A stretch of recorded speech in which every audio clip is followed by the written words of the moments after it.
Hello, welcome or welcome back to my channel. So on today's video, I'm gonna be telling you if I liked my anticipated book releases. So on January, I made a video with 23 anticipated book releases for this year. And even though I did talk about 23 books, now I'm just going to be talking about 20 because one of them I had not realized was the second book in a series. And although they can be read like as standalones, people in the comments were saying that you would gain more from reading the first book first. And although the second book was sounding interesting to me, the first one wasn't really sounding that interesting, so I decided not to read that one. And then the two other books are actually gonna be released next year. So I think one of them was the release date was delayed, but the other I'm pretty sure I had just seen it wrong. So we're just gonna be talking about 20 books. And I'm going to be talking about them in the order that they were released, not in the order that I read them. And so the first book that was released that I was excited about was called A Ruinous Fates, and that was the first book in the Heartless Fates series, I think trilogy, I'm not entirely sure. And that is a fantasy series, and we were following Calliope, who was a witch. And just like all witches in that world, her fate is connected to some magical objects that are the witch's dice. And Calliope has left her coven because she's pretty sure that she is cursed. Because from the rolls of the dice that she has already done, she thinks that her fate is connected to a future war that will end her people. And then she hears that there might be a way to reset her fate. And to do that, she has to go find someone in the Never-Ending Forest, which is also called the Demonic Forest, so wonderful place. And she does go there with some people, and they have to go through a series of trials to finally get to the place that she needs to go. And that was really, really fun. And I also really liked Calliope and her friends. And it was also really fun to learn about the world and the magic and the reason for the future war to be coming. And I really, really enjoyed that. And I had a lot of fun in this book. The only problem I had with it was that I didn't really like the romance all that much. And it was definitely a big part of the plot. It was a necessary part of the plot, basically. And I didn't really like it. But other than that, I really, really enjoyed it, and I gave it 4 stars. The next book was called They're Watching You, and this one was a mystery thriller, and we were following Marin. And Marin's roommate had gone missing a couple weeks ago, and everyone thought that she had just ran off, but Marin doesn't think so. And before her roommate, I think she was called Poppy, disappears, she was hanging out with some people from their, I think it was a boarding school, and she was hanging out with those people that Marin thinks are kind of weird. And before Poppy disappeared, she had told Marin that she needed to tell her something. And even though Marin doesn't know what she wanted to tell her, obviously because she never got to, she's pretty sure that there was something to do with those people that she was hanging out with. And then Marin finds a letter on Poppy's side of the room that was kind of an invitation letter to a secret society in their school. And so Marin decides that she's going to enter because she thinks, or she's pretty sure that that is how she's going to find answers about Polly's disappearance. And as she enters the secret society, she has to go through some trials, and she has to play their games, and they become very dangerous and even deadly, but she's willing to do anything to find out what happened to her friend. The premise sounded super fun, which is obviously why it was one of my anticipated releases, but I didn't really like it, and I especially didn't like Marin. She was kind of worrying and at the same time kind of annoying. And also the romance that was happening between her and someone else, I hated every second of that. In the other book I talked about, I didn't really like the romance, but it was okay. It didn't make me want to die. This one I absolutely hated. And then the villain, the main villain, I guess, they were so ridiculous because they sounded a cartoon character villain. And I'm just you're literally a high school student. It was so ridiculous. And then the plot twist, I guess, I saw that coming from the beginning of the book, so I did not have fun with that one, and I gave it 2 stars.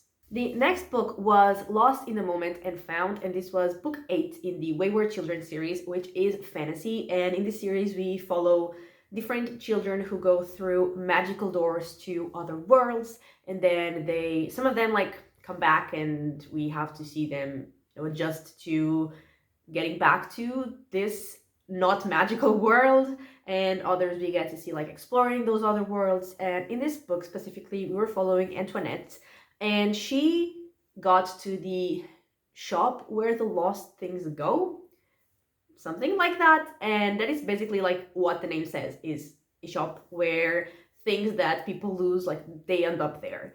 And Antoinette got lost, which is how she ended up there. And I definitely have like mixed feelings about this series in general, because I absolutely love the books where you get to explore new worlds, but the books where we're just like following the characters as they go on like little quests, I don't hate them, I don't even dislike them, but I don't love them. But in this one, we got to explore not exactly like a new world, but it was definitely a new setting, because it was that shop, and that shop did like open up to different worlds, and we did get to explore like little tiny bits of different worlds and also meet people from different worlds. And we got to also learn about the story of how the shop was created, which was pretty sad. And also we got to learn about Antoinette's life like before she got lost, like at her home, and it was also so sad. And I absolutely loved her. She was so adorable, and I don't even like really like children, but she was so cute. I just wanted to hug her because she was just really fucking adorable, and I really loved her, and I really loved the story, and it was like, it made me really emotional. It completely destroyed me, and obviously I gave it 5 stars. Next book is Hellbent, and this is the second book in the Alex Stern series, which is a fantasy, mystery, dark academia series. And we are following Alex, and she got a scholarship to Yale to help out monitoring the secret societies of Yale. And both in the first book and in the second one, there are like some murder mysteries that are connected to the supernatural side of the story. And also in this one, hell was part of the plot. And this one was also like focused on sort of a rescue mission that I was really, really excited for. And I really like the characters in this series, and I really like the like friendships between the characters. And in this one, we got to meet like a couple new characters. I'm thinking it was 2. I could be wrong. And I also really like them and the like new dynamic they created. And I did want like more focus on one part of the plot, and we got more focus on like the other part of the plot. So that wasn't, perfect for me, but what I did think was perfect was, like I said, the characters and their dynamic, and also I really like the pacing. And honestly, I was fully ready to get to the end with like how things were going. I was fully ready to get to the end and be completely emotionally destroyed, but I wasn't, which honestly was kind of disappointing.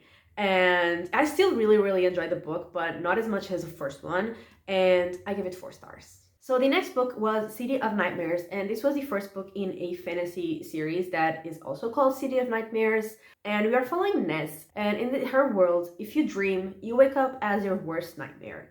And that can be like something physical, like some sort of monster, or it can be something more abstract.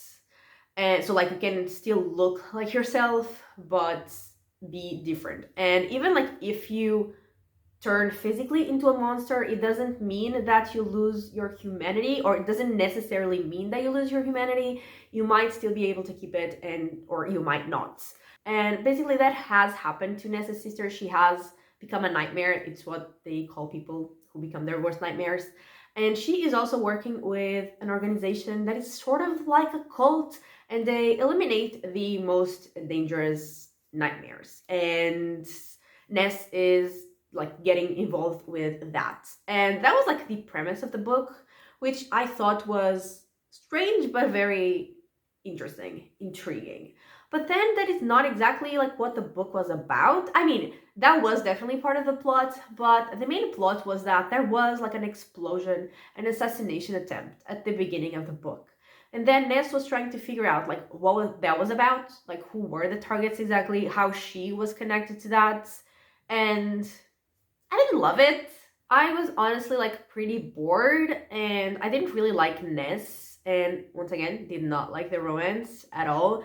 And I especially didn't like some comments that just seemed like the author was telling us how to think. Whether or not I agreed with what the author was saying, I don't like just being told like this is how you have to think. So I didn't like that, and I didn't really like the story. I didn't really like the characters. It was definitely like entertaining. I didn't hate it, but I definitely didn't love it. And I gave this one 2.5 stars. Next book was The Daughters of Izdahar, and this is the first book in the Alamaxa duology, which is fantasy. And we were following Nahil, and she was a water weaver, and all that she wanted was to go to like an academy, a school, to learn how to control her powers. But her family couldn't really afford it, and so she was forced to marry a wealthy man. And that wealthy man was in love with another woman who was called Georgina, and she was an earth weaver. And she had like very dangerous, kind of uncontrollable powers. And Georgina and Nahil are definitely like drawn together, and they start working together because they just have a lot of common goals. Oh, and Georgina was like associated with a women's rights group, which is called the Daughters of Izdahar. And I really liked both of the female characters, and I was invested in the plot. And I also really liked learning about like how to use their powers, and even how their powers came to exist. Like not their powers specifically, but like those powers in their world, like how they came to exist. That was really, really interesting. And I was really invested the whole time, and the ending was absolutely insane. And I mean, it was like insanely good for one character and insanely bad for the other. And I need the second book basically. And so I really, really enjoyed it. And I gave it 4 stars. So the next book was All Hollows, and this was horror. And the premise of the book, like when I read it and added to my anticipated releases, was that there was a group of children who showed up on Halloween saying that they needed help escaping the Cunning Men. And so what I was expecting from this book was, you know, those children and like some kind of supernatural entity that was going to scare me. But that's not really what happened, or that's not really what happened for most of the book. We were following like 2 best friends and 2 families, and we were seeing how their relationships, their friendships, their families were all falling apart. And honestly, like real life issues is not my favorite thing in horror books specifically. I like my horror books to be supernatural. And so I wasn't loving it until we got to the last 30% maybe, which is when the supernatural elements came into play. And I did like that. I did like when we finally got to learn about the Cunning Men and to see the creepy children, because they were very creepy.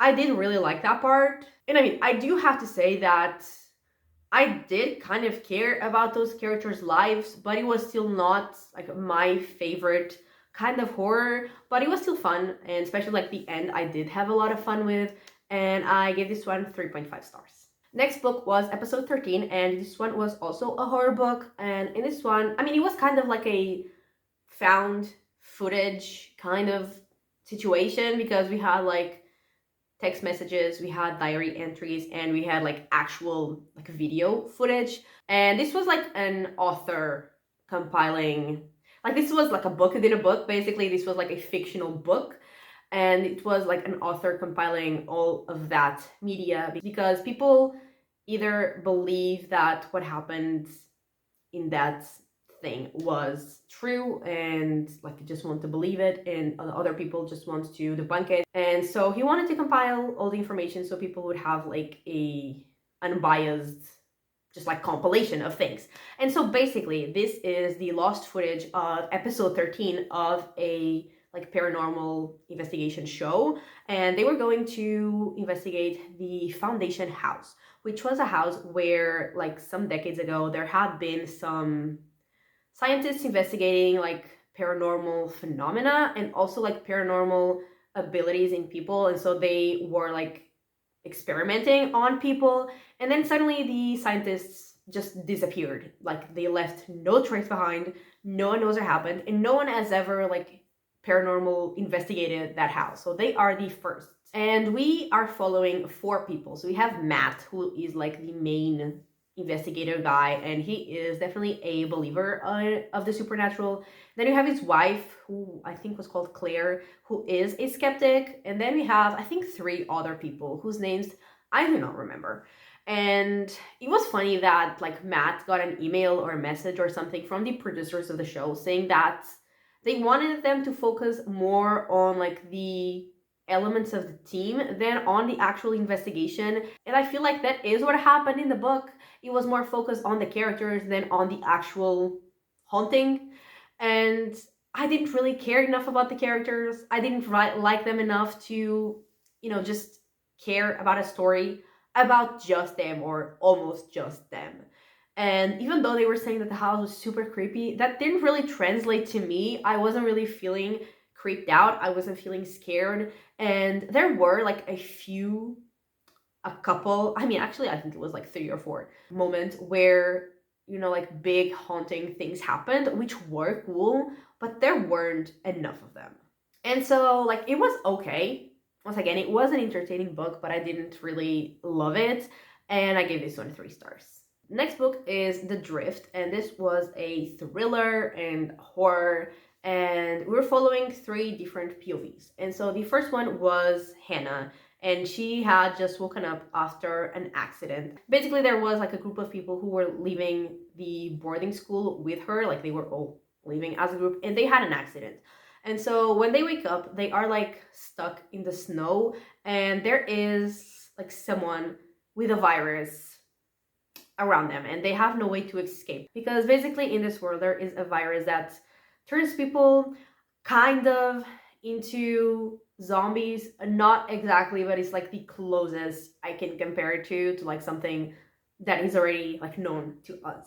And then we also have Meg, and she wakes up in a cable car that is suspended above like a snowstorm. And there is like also a few people with her in the cable car, and there is also a dead body. So one of them is a killer. And then we have Carter, who is with also a group of people, and they are kind of at a cabin, some kind of facility, and their generator is failing. And we know that their facility is related to those sort of zombies. And so we are, following those 3 POVs, and it's obvious that at some point they're going to connect. And honestly, like 2 of the POVs were so similar, and there were so many characters and so many names that I never knew like who was who. I was very confused. And I mean, maybe I was confused because I wasn't really that invested. And also like the plot twists, like the reveal was fun. It was cool, but it was not really shocking. Like, I saw that coming. And once again, like, it was an okay book. It was, like, I was somewhat entertained, but I didn't love it. And I also gave this one 3 stars. Next book was The Terraformers, and this one was science fiction, and we were following Destry. And she and her team were supposed to be terraforming a planet called Sask-E. And she goes out with a colleague for a mission, like one of his missions, not even Destry's, but she like accompanies him. And while they're out on the mission, they find a whole like group of people, a whole civilization that wasn't supposed to be there, because we learned that they were basically like the first people that were sent to terraform that planet. And they were supposed to have gotten extinct, basically, because the atmospheric conditions changed and they weren't supposed to have been able to survive. But there they are.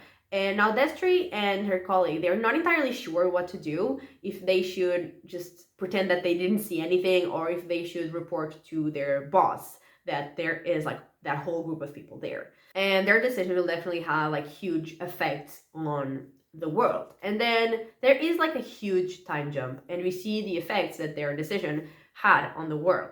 And I was really invested in the first half of the book because I was loving to learn about the planet that they were in and different kinds of humans that existed, and also the other different creatures, other different beings that existed in that world. And I was also like really interested to see what Destry would decide. So I was really invested, really loving it. But then after the decision, like after the time jump, I honestly couldn't care less. I feel like the book was too long, maybe. I don't know. I was really bored in the second half. I was not enjoying it. I just like the first half was so good and I loved every second of it, but the second half I just really didn't enjoy, and so like the book as a whole was okay, and I gave it 3 stars. Next, I read The Cradle of Ice, which is the second book in the Moonfall series, which is fantasy. And in this one, we were following a young girl who, after a near-death experience, foretells the end of the world. And because of that, she is given a death sentence. And then we are also following 3 men. We have a prince, a thief, and a soldier.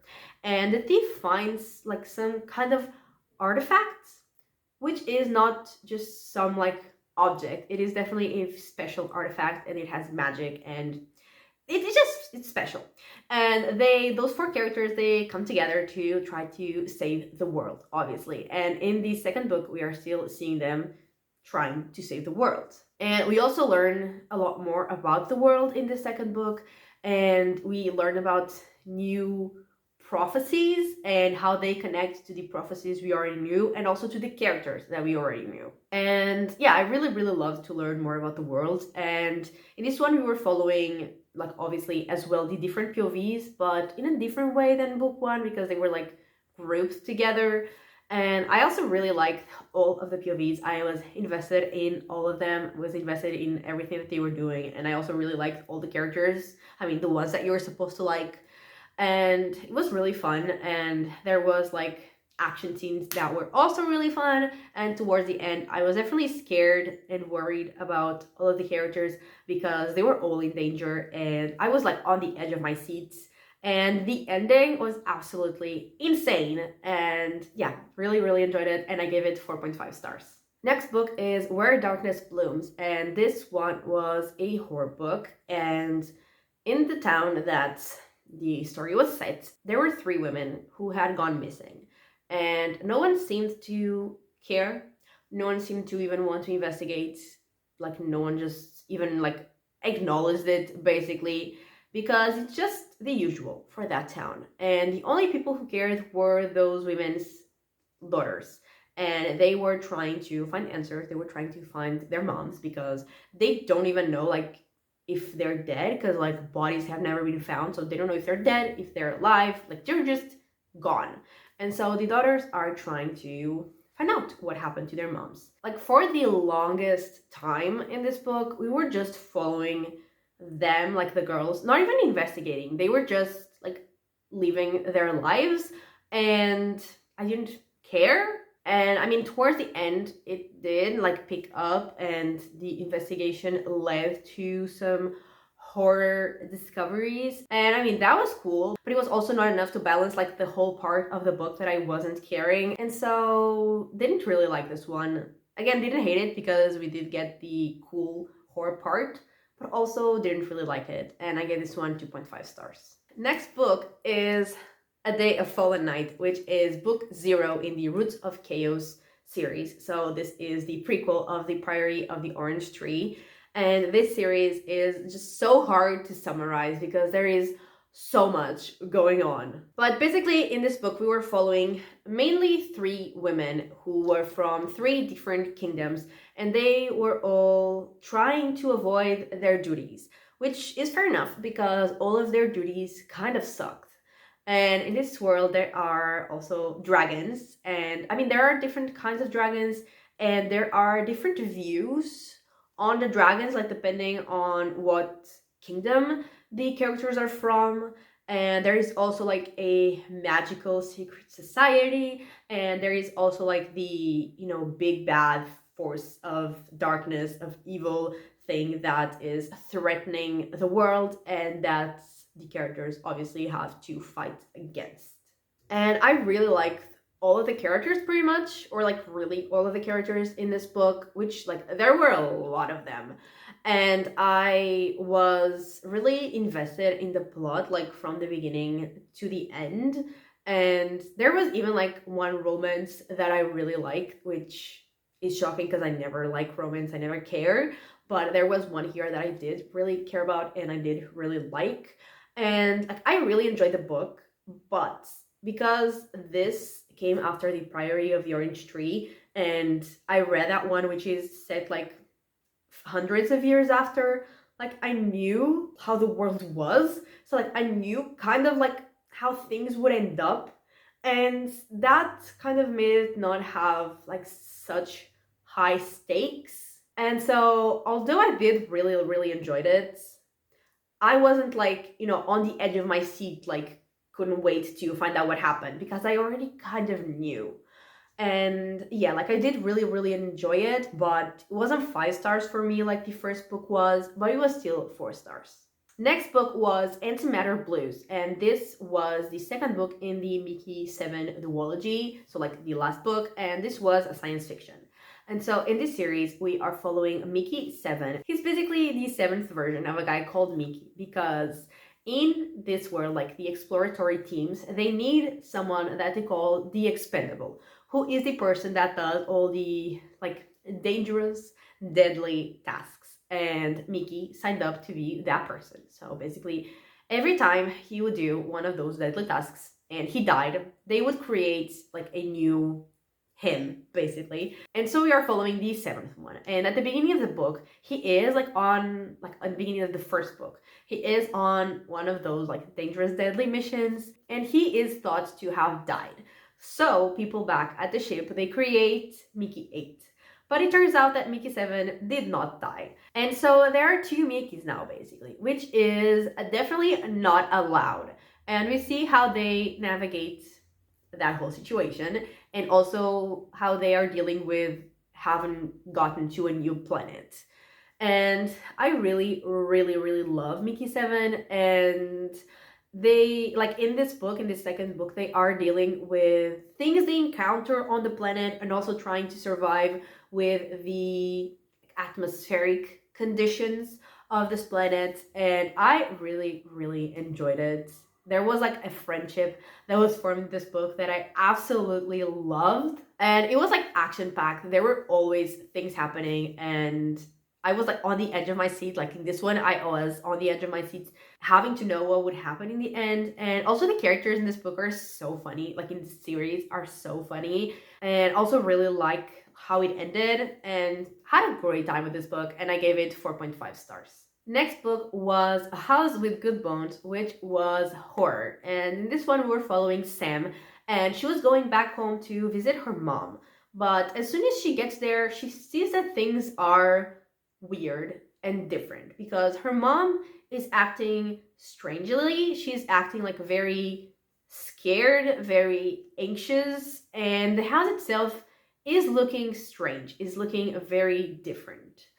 And there are also like jars of teeth in the garden, and there are vultures circling the house, and everything is just weird.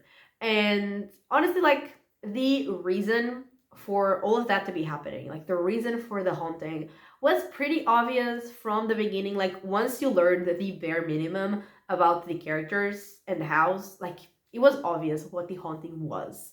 But that wouldn't exactly be a problem, like if I was creeped out, if I was scared, if the book was, having the effects that a horror book should have, that wouldn't really bother me. But for over half of the book, I was just honestly bored. But I mean, the like last maybe 40% were definitely better. I was enjoying it because it was a little creepy. It was like getting actually kind of scary. And so I definitely enjoyed the second half more than the first, but it was still just an okay book, and I give it 3 stars. The next book was Blood Debts, which is the first book in the Blood Debts duology, I want to say, and it is fantasy. And this book was set in New Orleans, and we were following 2 twins, Clem and Chris, and they were both witches. And Chris used to love using her magic, and she used to be really, really good at it. But then there was some sort of accident because there was a spell she cast and it accidentally killed her down. And so she stopped using magic. But no one knows like that her spell was the one that did that, or like why she stopped using magic. And at the same time, her brother Clem, he loves using magic, like he's always using magic, but he's not as good as Chris ever was. And we learn like right at the beginning of the book that their mom is sick, like really, really sick, like dying kind of sick. And they like have been, trying to find doctors to help her. And there is like even a doctor at the house, like in the beginning of the book. But then they find out that she's not exactly just sick, she has been cursed. And so they had to figure out who is trying to hurt their family. And we like meet the rest of the family, like a bunch of aunts, and I absolutely love them. Like their dynamic, absolutely loved, even though they were not exactly like, a happy, loving family. It felt very, I don't know, like realistic, and they were really funny. Like some of them were really, really funny. And we also met like the rival family, which you are supposed to hate, and like I really, really hated them. And they are like I said, trying to find out who wanted to hurt their mom, but at the same time, they are like investigating a murder that happened, I want to say 30 years ago, and like how it is connected to everything that is happening now in the present. And I really, really enjoyed this book. I was really invested the whole time, and I really loved both main characters. And the ending, like, we definitely have like enough open plot lines to make me interested into going for the second book, but it also had like enough closure in like some of the questions, some of the main questions in this book, and I also really, really like that. And so yeah, I really enjoyed this book and I gave it 4 stars. Next book was The Lake House, and this was a horror book, and we were following mainly Claire, and she had always been like very anxious, preparing for worst case scenarios, which relatable, honestly. And it all comes true when she is late to her summer camp. And I mean, she and 2 other girls are late to their summer camp. And when they finally get there, they find out that the house like has burned down and there are no survivors. I mean, there are also like no bodies. There is just no one around until they do find one body in the woods. And they hear like movements, and so they are pretty sure that the killer is still there, still around, because like it was an island. There really wasn't like much of a way for the killer to get out. So we are seeing them like trying to survive. Honestly, like it was more focused on the characters and like getting to know them than anything else. And for the longest time, it felt more like a thriller than a horror book, because there wasn't really like any horror elements other than that it was a killer, but that, like I said, it feels more like a thriller than a horror book, especially because, like I said, I like my horror books to be supernatural, or like to have supernatural elements. And yeah, I mean, towards the end, we do get to see the like supernatural elements, and that was actually fun. But like I said, it spent a lot of time focusing just on the characters, and I mean, I liked them, but didn't really care that much, to be honest. And I still had a good time with this book, but I didn't absolutely love it, and I give it 3.5 stars. Next book was The Midnight Kingdom, which is the second book in the Dark Gods, I want to say, trilogy, and this is fantasy. And in this series, there are 4 gods, 4 realms, 4 human families that have the gods' powers. And the powers are of death, life, light, and darkness. And all of the like realms kind of converge on a city that is the City of Dusk, which was also the title of the first book. And like I said, there are 4 families that have the power of the gods. Like each family has a power of one god, and they each have like an heir. And at the same time, there is like a king that does not have the power of any of the gods, and he himself does not have any heirs. And so he will be choosing an heir from one of those 4 families. We are following basically the heirs of each family, and they are like competing against each other to win the king's favor. But at the same time, they are kind of working together because the gods have closed themselves off from like that city, and so the city is kind of decaying and dying, and they obviously want to save their city. And the end of the first book was absolutely insane, and so in this one we were following the aftermath of that, and the four characters were like all in different places now and having different missions, which was definitely very different from book one, but I was really enjoying it. Or should I say, I was enjoying 3/4 of it, because 3 of the 4 POVs I was absolutely loving. I was invested in what they were doing. I was having a great time. But there was one of them, like one POV, one character that I honestly, like, I couldn't care less. Like, I couldn't care less about the character themselves, but I also couldn't care less about what they were doing. And I was just kind of bored through 1/4 of the book, basically. I mean, probably not 1/4, because I do believe that their chapters were shorter, thank God, but it was still, like, one of the characters I didn't really care about. But other than that, I was having a great time. And once again, like, the ending was absolutely insane. There were like a bunch of action scenes, and I was invested. I was on the edge of my seat, and towards the end, even like that, other characters started being interesting, like their POV, their chapters started being interesting, like what they were doing. And so I still really, really, really enjoyed it. But there was just that one character that was just like, you could just die and I wouldn't care. So yeah, really, really enjoyed it. Didn't absolutely love every second of it, and I gave it 4 stars. Next book was Never a Hero, which was the second book of the Monsters trilogy, which is also fantasy. And in this one, we were following Joan, and at the beginning of the first book, she is spending summer at her grandmother's house, and she like has her dream summer job, and she's also working with a boy that she has a crush on, and her summer just, it's going great until she finds out that she and like that side of the family, they are monsters. And the boy that she has a crush on is actually a monster hunter. And not just any monster hunter, there are like stories and prophecies about him. He's like a very special monster hunter. And so she has to basically protect her family from that boy.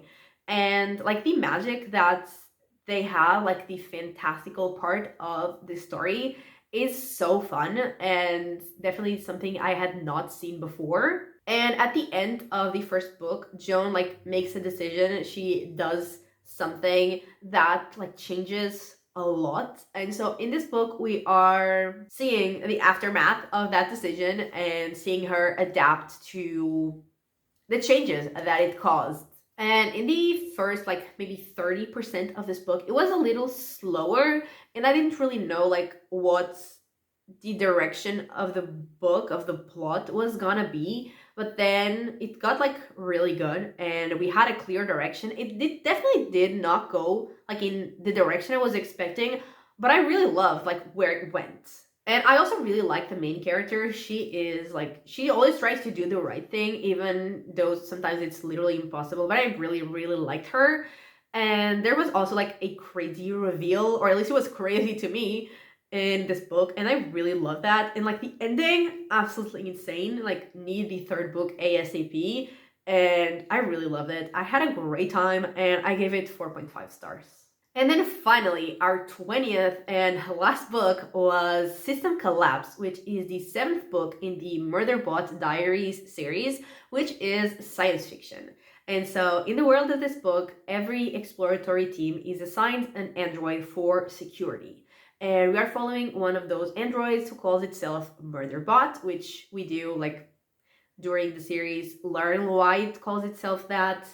And this one starts right after the end of book 6, so it's kind of like the consequences of the mission that the team had in book 6.